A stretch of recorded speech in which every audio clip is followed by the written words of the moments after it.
The bell rang 3 times, urgent and cold. I froze when I saw 2 strange men standing at the door, a sense of danger quietly emanating from their silence. Without anyone saying anything, I knew they were not here to talk. The feeling of being cornered made me feel suffocated and confused. I knew that if I did not fight back now, what they came to take could be my life. Life in our quiet suburban community used to be simple: manicured lawns, weekend barbecues, and neighbors who mostly hung out together. I spent my weekdays in the classroom teaching elementary school, and I truly enjoyed the quiet pace of suburban life. My wife was a quieter 38-year-old, known to the neighbors as the local police officer. As for me, I was Mike Thompson, 42, a school teacher who never expected to see trouble in the neighborhood. But everything changed when Karen Williams, 44, clipboard in hand, platinum hair, and a wardrobe full of bright floral blouses, decided to treat our homeowner association president as her throne and our neighborhood as her own private kingdom. We live in one of those picture-perfect neighborhoods where every house looks like it belongs in a lifestyle magazine, complete with pristine gardens and luxury vehicles tucked neatly into oversized garages. For the first few months after we moved in, everything seemed normal enough. Karen would wave politely during her evening power walks, and Sarah would nod back while heading to work in her standard-issue white shirts and dark slacks, looking every bit the part of a dedicated local law enforcement officer. But who could have predicted that beneath the surface of this tranquil community, secrets were brewing that would eventually explode into a neighborhood war? Our early months in Willowbrook Estates passed without incident. Sarah would leave for work each morning in her navy turtleneck or crisp white button-down, appearing exactly like the local police officer she claimed to be. Karen seemed pleasant enough during those initial weeks, stopping by with homemade cookies and a welcome packet filled with homeowner association regulations. She wore a cheerful yellow floral blouse that day, her platinum bob freshly styled, chatting about neighborhood barbecues and book clubs like any normal suburban matriarch. The trouble started with something as mundane as where Sarah parked her car. Instead of pulling into our garage like most neighbors, she consistently parked at the head of our driveway. Her reason was simple and logical: she needed quick access to her vehicle for emergency calls from the police station. What we did not anticipate was how this small deviation from suburban conformity would trigger Karen's obsessive need for control. On a bright Saturday morning in early March, Karen appeared at our front door wearing a blindingly bright yellow floral blouse that seemed to amplify her newfound authority. According to homeowner association regulations, vehicles cannot remain in driveways for more than 2 hours during daytime, she announced with the tone of someone delivering a court order, her clipboard at the ready, pen poised like a sword. Sarah listened politely, simply nodding and saying, "I understand your concern, but this is necessary for my work." The following week we received our first violation notice, a $50 fine for improper vehicle placement resulting in aesthetic disruption of community standards.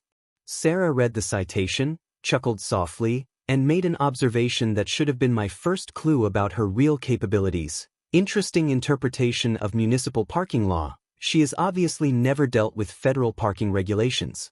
Karen's campaign escalated quickly from parking complaints to outright harassment. She began conducting what she called neighborhood wellness checks, which meant lurking around our property at all hours with her clipboard and smartphone camera. Suddenly, we were receiving violation notices for noise complaints despite going to bed at 10 o'clock p.m. every night, accusations about our fence height being 2 inches over regulation when it clearly was not, and citations for improper lawn maintenance when our grass looked identical to every other yard on the block. During one particularly absurd incident, Karen showed up wearing a vibrant red floral blouse, her platinum hair reflecting the afternoon sun like a beacon of suburban authority. "I have received multiple complaints about excessive noise from your residents during evening hours," she declared, consulting her clipboard with theatrical precision. "As homeowner association president, I am required to document these violations for potential legal action." Sarah remained remarkably calm, responding with a smile that I was beginning to recognize as dangerous. "I would be very interested to review the specific municipal codes you are citing along with any evidence supporting these claims." That evening, curiosity got the better of me and I decided to research our neighborhood's recent history. What I discovered in the county court records was shocking. Karen Williams had been sued by 3 different families in the past 2 years for systematic harassment and abuse of homeowner association authority. One case was still pending trial involving accusations of stalking and intimidation tactics designed to force families out of the neighborhood. The court documents painted a picture of a woman who had weaponized homeowner association rules to wage personal vendettas against residents she deemed unworthy of her exclusive community. Not content with direct confrontation, Karen launched a whisper campaign designed to turn our neighbors against us. She began hosting impromptu coffee gatherings, always wearing her signature floral blouses in increasingly bold patterns, spreading carefully crafted doubts about Sarah's legitimacy as a police officer. "Something does not add up about that woman," she would say, her platinum bob swaying as she shook her head with practiced concern. "Real police officers do not behave the way she does. I think she might be hiding something serious." The strategy proved effective. Neighbors who had previously waved and smiled began avoiding eye contact during their evening walks. The Johnson family stopped inviting us to their monthly barbecues. Even Mrs. Peterson, our sweet elderly neighbor who used to bring us fresh tomatoes from her garden, started hurrying inside whenever she saw us approaching.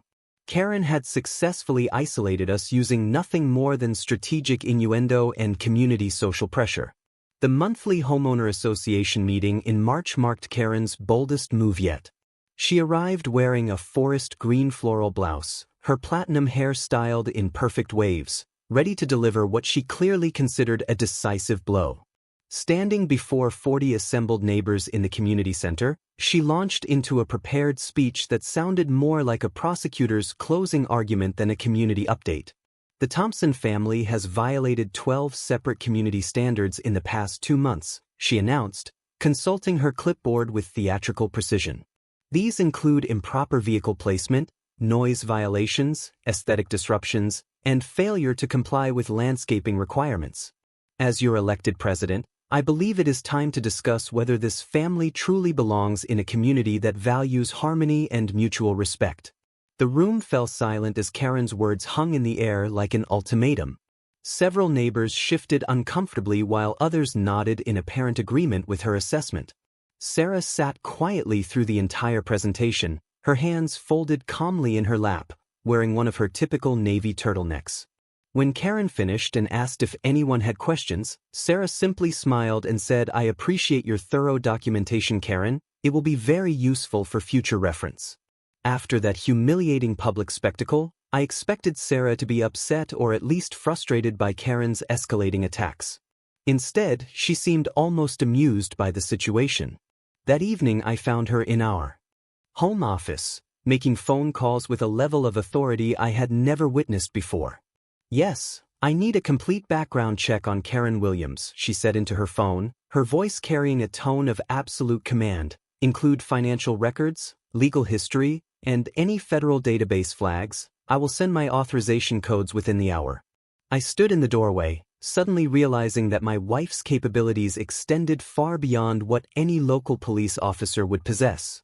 When she noticed me listening, she simply winked and continued her conversation. "Also run a cross-check on any shell companies or suspicious financial activities in the past 3 years. Standard Federal Bureau of Investigation protocols apply."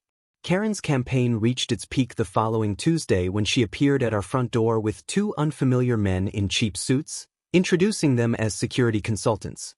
She wore a deep purple floral blouse that day, her platinum bob styled with extra volume as if preparing for battle. The sight of her flanked by these obvious intimidation props was both absurd and genuinely threatening. "I have been more than patient with your family's disruptive behavior," Karen announced, her voice carrying the false authority of someone drunk on their own power, "but my responsibility to this community requires decisive action. If you continue to refuse compliance with established regulations, I will be forced to contact law enforcement and have you arrested for trespassing, harassment, and violation of legally binding community agreements." Sarah stepped onto our front porch wearing her usual navy turtleneck, but something in her posture had shifted. She looked at Karen with the kind of calm confidence that comes from holding real power, not the manufactured authority of a suburban homeowner association position. "Are you absolutely certain you want to involve law enforcement in this situation?" she asked quietly. Karen's eyes gleamed with triumph. "I have already spoken with the police chief about your suspicious behavior. One phone call from me and you will be explaining yourself to real law enforcement officers who understand the importance of community standards." But Karen Williams was about to discover that some battles should never be started, especially when you do not know who you are really fighting against. That evening, Sarah sat in our home office wearing her standard white button-down shirt, but her demeanor had completely transformed. She opened her laptop and began what she casually referred to as research, but I quickly realized this was no ordinary background check. Her fingers moved across the keyboard with the precision of someone accessing databases that most people do not even know exist. "Mike, did you know that Karen has a bank account in the Cayman Islands?" Sarah asked with the kind of casual tone you might use to discuss the weather. "She has also been transferring significant amounts of money from the homeowner association accounts into her personal holdings. Very interesting financial patterns for someone who claims to be protecting community interests." I began to understand that Sarah's ability to run background checks extended far beyond anything a local police officer could accomplish. The scope and detail of information she was accessing suggested resources that only federal agencies possess. Over the next 2 weeks, Sarah systematically dismantled Karen's carefully constructed facade.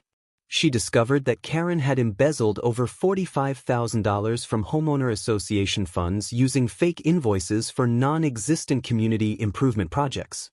The money had been funneled through a landscaping company owned by Karen's husband, then transferred to their personal accounts and offshore holdings. The evidence was damning: dozens of fraudulent transactions, forged contractor agreements, and systematic theft disguised as legitimate community expenses. Karen had been running a sophisticated embezzlement operation while using her homeowner association authority to eliminate any residents who might pose a threat to her scheme. Just when we thought we had enough evidence to expose Karen's crimes, she managed to stay one step ahead.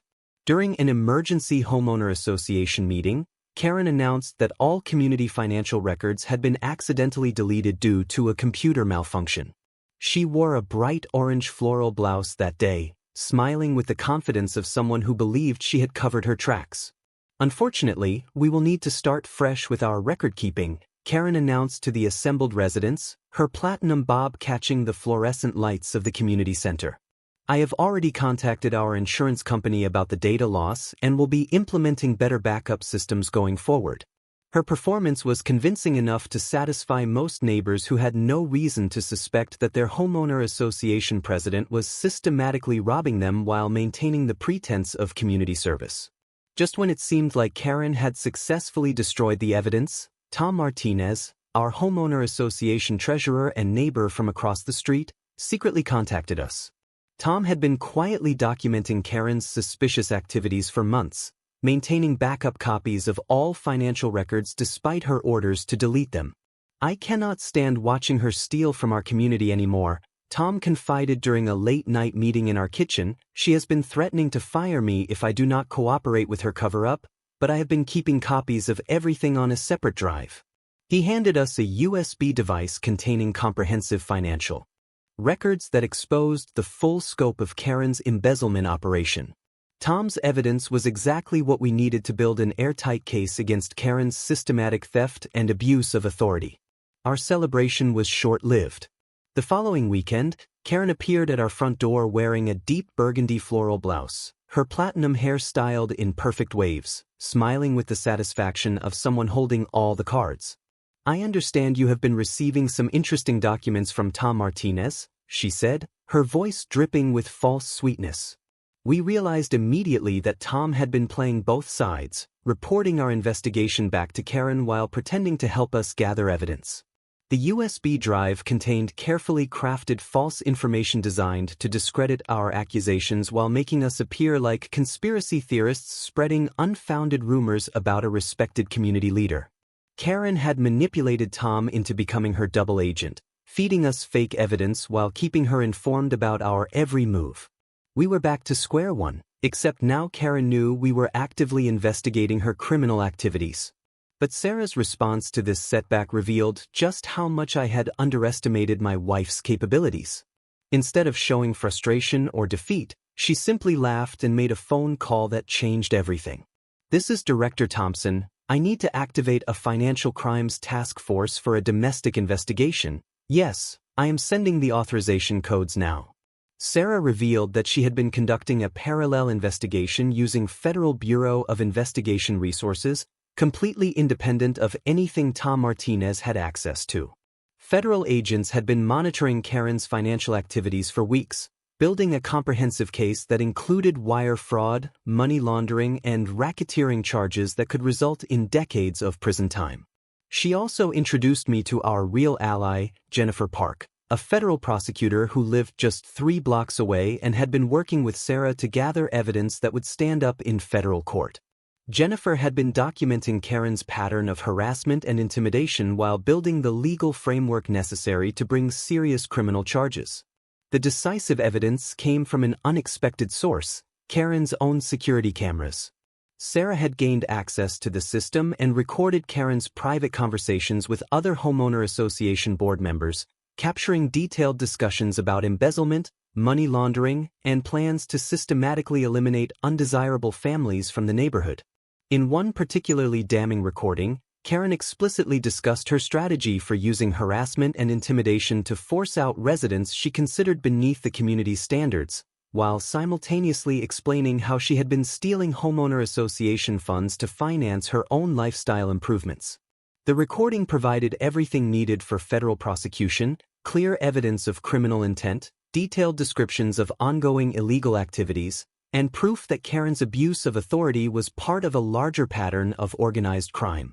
But Karen Williams had no idea that her reign of suburban terror was about to end in spectacular fashion, or that she had been targeting someone with the power to bring down her entire criminal enterprise.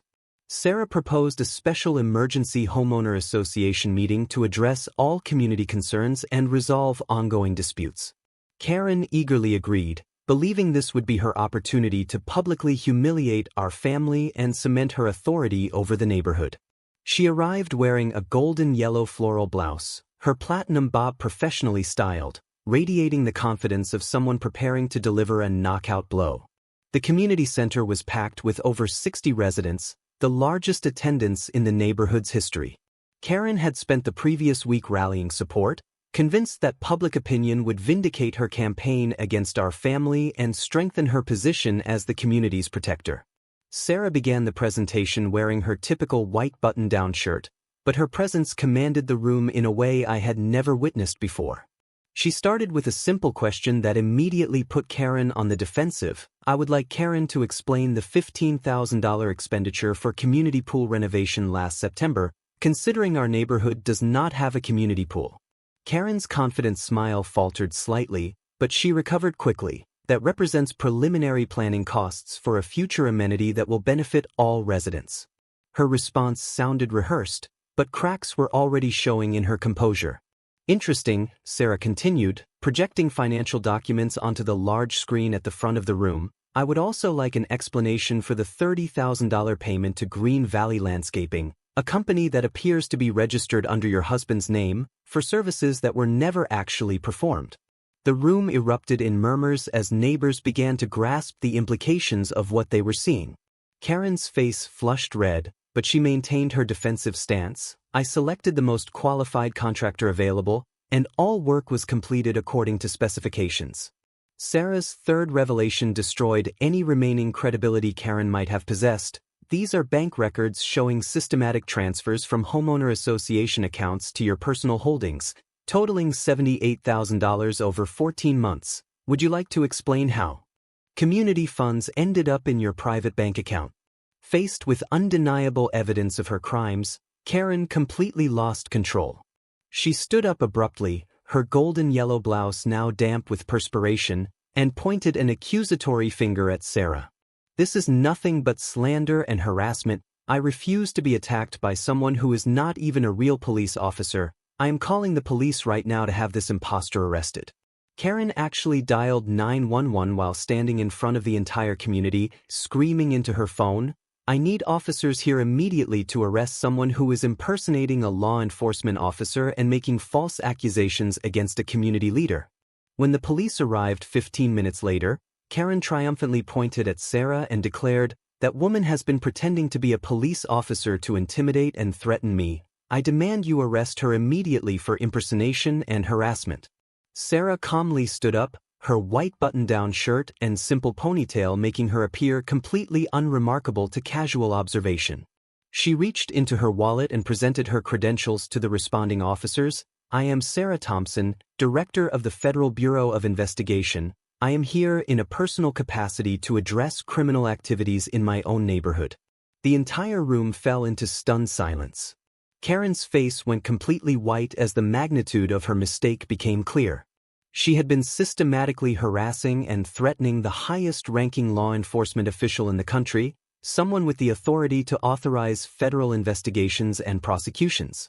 What Karen did not realize was that Jennifer Park had been live streaming the entire meeting through the community's social media channels. Over 300 people were watching in real time as Karen exposed herself as both a criminal and someone foolish enough to threaten a Federal Bureau of Investigation director. The recording captured every detail of her meltdown, from her embezzlement confessions to her attempts to have Sarah arrested. Comments flooded in from viewers expressing shock and disbelief at the dramatic revelation. "The whole thing is being broadcast live," Jennifer whispered to me as federal agents began positioning themselves around the room. "This is going to be the most watched homeowner association meeting in internet history." In her desperation and rage, Karen revealed the true scope of her criminal enterprise. With her carefully constructed facade crumbling around her, she lashed out with the fury of someone who had lost everything. "You think you were my only target?" she screamed, her voice breaking with hysteria. "You were just the final piece of my plan. I have spent 2 years systematically investigating and removing every family that did not meet my standards for this community." She confessed to orchestrating harassment campaigns against 5 other families, forcing them to sell their homes and move away through systematic intimidation and abuse of homeowner association authority. Her goal had been to transform the neighborhood into an exclusive enclave for wealthy white families who would never question her authority or investigate her financial activities. "You were simply the last name on my list," Karen continued, her composure completely shattered. "This neighborhood was going to be perfect once I got rid of all the undesirable elements." Karen had essentially admitted to running a criminal conspiracy designed to ethnically and economically cleanse the neighborhood while simultaneously embezzling community funds to finance her own lifestyle. Her confession was captured on live stream and witnessed by dozens of neighbors who finally understood the true nature of their homeowner association president. The federal agents who had been monitoring the situation moved in immediately, placing Karen under arrest for wire fraud, money laundering, racketeering, and conspiracy charges that would likely result in a lengthy federal prison sentence. As they led her away in handcuffs, her golden yellow floral blouse wrinkled and stained, Karen's reign of suburban terror came to an end in the most public and humiliating way possible. Karen Williams was arrested at the community center wearing her golden yellow floral blouse, now wrinkled and stained with perspiration from her public meltdown. The charges against her were extensive and serious: wire fraud, money laundering, racketeering, conspiracy, and civil rights violations related to her systematic harassment campaign. Federal prosecutors led by Jennifer Park built an airtight case that resulted in Karen receiving a sentence of 18 years in federal prison. The judge specifically noted that her abuse of authority and systematic targeting of minority families warranted the maximum penalty under federal hate crime statutes. Her husband, who had been complicit in the embezzlement scheme through his fake landscaping company, also faced federal prosecution and asset forfeiture. Their house, luxury vehicles, and offshore bank accounts were seized to recover the stolen community funds. Tom Martinez, the double agent who had betrayed our investigation, was fired from his treasurer position and faced charges for conspiracy and obstruction of justice. Unable to make bail and facing the contempt of neighbors who now understood his role in Karen's criminal enterprise, he moved out of the neighborhood within 2 weeks. Following the scandal, the neighborhood held emergency elections to choose an entirely new homeowner association board. The residents were determined to prevent any future abuse of authority and implemented comprehensive reforms to ensure transparent governance. Jennifer Park was unanimously elected as the new president, bringing her legal expertise and commitment to civil rights to the position. Her first act was to implement policies that required public approval for any expenditures over $500, monthly financial reports delivered to every household, and democratic voting procedures for all community decisions. The new board also established a grievance committee with rotating membership to ensure that no single person could ever again wield the kind of unchecked authority that Karen had abused. All homeowner association meetings were required to be recorded and made available to residents who could not attend. "We are going to run this community like a democracy, not a dictatorship," Jennifer announced at her first meeting as president. "Every resident has equal rights and equal voice in how our neighborhood is managed." The families that Karen had previously harassed and driven away were personally contacted and invited to return to the community. The new board offered formal apologies and financial assistance to help with moving expenses and legal costs they had incurred during Karen's reign of terror. The Rodriguez family, with their 2 young children, moved back into their former home after Karen had forced them out with false noise complaints about children playing in their own backyard. Their return was celebrated with a block party that demonstrated the community's commitment to inclusivity. The Patel family, who had been targeted with discriminatory landscaping citations, also returned to find a neighborhood that now welcomed diversity rather than demanding conformity. Mr. Patel was elected to the new homeowner association board, bringing valuable experience in financial management and community organizing. "It feels like coming home to a completely different place," Mrs. Rodriguez said during a neighborhood barbecue. "The same houses but filled with completely different energy. People actually smile and wave now." Sarah, despite revealing her true identity, continued to be respected and valued by our neighbors.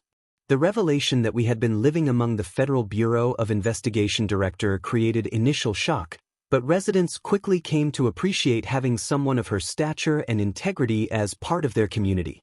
She declined the position of homeowner association president due to her demanding responsibilities in Washington, but agreed to serve as the community's unpaid legal advisor to ensure that future homeowner association boards operated within proper legal boundaries. "I may be the Federal Bureau of Investigation director," she told the new board during their first meeting, "but I am also just a neighbor who wants to live in a peaceful, fair community. I am happy to help however I can." My life as an elementary school teacher became more interesting as my students began bragging to their friends. "My teacher's wife is the Federal Bureau of Investigation director." Sarah would occasionally visit my classroom for career day presentations, inspiring young students to consider careers in law enforcement and public service. The school principal, initially nervous about having such a high-profile parent in the community, soon realized that Sarah's presence brought positive attention and resources to our educational programs. 6 months after Karen's arrest, the community used the recovered embezzlement funds to create a beautiful memorial garden where the old homeowner association office building once stood. The project was chosen through democratic voting, with residents submitting designs and voting on their favorite proposals. A small bronze plaque reads, "Justice Garden, remembering that truth always prevails over abuse of power." The garden features native flowers that bloom throughout the year, symbolizing the community's rebirth and commitment to fairness. Sarah and I often walk through the garden in the evenings, she wearing her favorite navy turtleneck, hand in hand as we watch neighbors chatting freely and children playing without fear of arbitrary citations or harassment. The transformation from Karen's oppressive regime to genuine community cooperation has been remarkable to witness. Neighbors who barely spoke during Karen's reign now organize regular social events, collaborative projects, and support networks for families in need. "Do you ever regret that the whole neighborhood knows who I really am?" Sarah asked one evening as we sat on a bench surrounded by blooming flowers. I laughed and squeezed her hand. "Not for a second. I just wish I had known earlier so I could have been more confident when dealing with Karen's bullying." Our story spread widely through social media and local news, becoming a cautionary tale about the dangers of unchecked authority and the importance of standing up to bullies regardless of their apparent power. Many other communities adopted our model of transparent homeowner association governance, using Jennifer Park's reforms as a template for preventing abuse and corruption. Most importantly, our neighborhood learned that true leadership comes from service and protection rather than intimidation and control. The community thrived under democratic governance, with neighbors working together to maintain property values and community standards without the fear and harassment that had characterized Karen's reign. Karen Williams was ultimately sentenced to 18 years in federal prison in order to pay full restitution of $95,000. Her house was sold to cover the debts, and her family moved to another state to escape the shame of her criminal conviction. Sometimes when I see the flowers blooming in Justice Garden, I am reminded of the important lesson this experience taught our entire community. Power without responsibility always leads to dishonesty, but fairness, though sometimes late, always finds a way to bloom.